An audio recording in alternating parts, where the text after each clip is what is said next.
What's the first thing you think of when I say dual cab ute? Tell you what the first thing is that I think of when I say dual cab ute, particularly expensive ones, it's blokes who tell you they need them for work. Because let's face it, they all do that. Now the reality is, the majority of them spend most of their time stuck in the city. If you believe the advertising campaigns, you'll be banging along through the bush, crossing rivers, driving along sandbanks, driving off the edge of cliffs. The reality though is a lot more mundane than that. Most of them spend their time in traffic to and from work, dropping the kids off at sport, and in shopping centre car parks, just like this one. Well, if you have to do that kind of driving, you might as well make a statement. Today we're going to go big, really big. This is the 2015 Ford F250.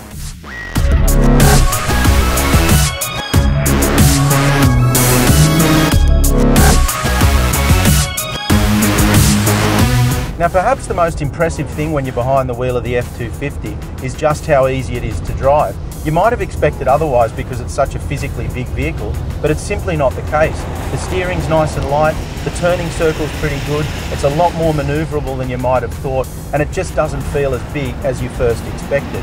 That huge turbo diesel engine up front delivers just enough power and torque to get you up to speed and keep you there without ever working too hard.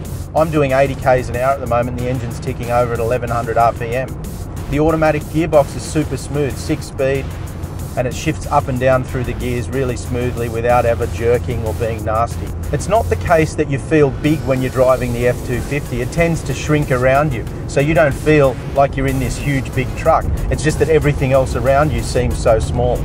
When I say everything's big about the F250, I mean everything. Have a look at the size of this interior, it's massive. You could have a party in here and invite 10 of your closest friends. The seats, they're leather trimmed. This is the Lariat, it's not the top spec, but it's still extremely luxurious, so you get leather. They're heated and they're air conditioned, and you get climate control air conditioning for the rest of the cabin. In terms of connectivity, you get everything you need. There's iPod inputs, there's auxiliary inputs, there's USB inputs. You also get Bluetooth audio. You get touchscreen sat-nav there as well, which works exceptionally well. What I really like are these auxiliary power switches here. They're already plumbed in and wired up so that you can set up lights front or rear, and then you've got switches that look like they belong here, not an afterthought. The same goes for the heavy-duty tow pack. You get proper switchgear that's integrated into the car from the factory and not some box that's added up under the dash that looks ugly and you'll just bash your knees on later anyway. Storage is everywhere. There's a huge center console, there's cup holders that you can take the inserts out of and they turn into bottle holders to fit bigger items. You've got the glove box, you've got door pockets, you've got pockets on the side of the consoles. There's more storage in here than you'll ever need. Another thing you've got is electric external rear vision mirrors. Like everything else about the F250, they're big. They're oversized, but they also work. Now, they don't just move conventionally up and down and in and out like you'd expect. They also have a lower mirror here, which lets you see further along the car. They also physically move electrically away from the body of the vehicle. So if you're towing a wide trailer, you can move the mirrors all the way out and you can see all the way back to the very rear of whatever it is you're towing. It's here in the second row that the F250 really has the advantage over a conventional dual cab ute. Check out the amount of space back here. The seats are comfortable, the backs aren't too upright, you've got storage for cups and bottles, you've got your own power source and your own air conditioning vents. It's fantastic back here, even on longer trips.